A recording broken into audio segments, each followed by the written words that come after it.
My wife doesn't work and stays home all day, so I left her in charge of keeping an eye on my brother to see if he wasn't getting into trouble again. She always said everything was fine, so I never suspected anything.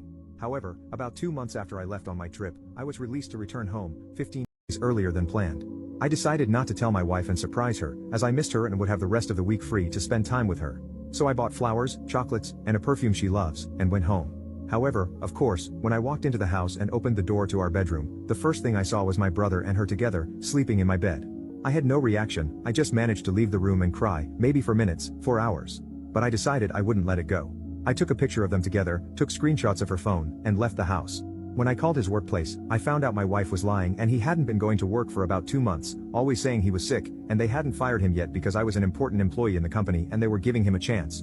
I said they could fire him, and I would sign his dismissal if necessary.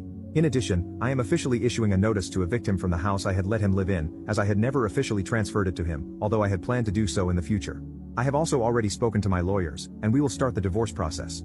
Neither of them knows about this yet, and it has been about 5 days, and they still think I'm traveling. I know my brother will end up back on the streets, and I know that when they find out what he did, definitely no relative will accept him back, but honestly, I couldn't care less about him. My wife has no money of her own since she never worked and also has no family, so I don't know how she will manage, as we have a marriage in which assets are not divided, so she won't receive a cent from me either, and again, I don't care about her either.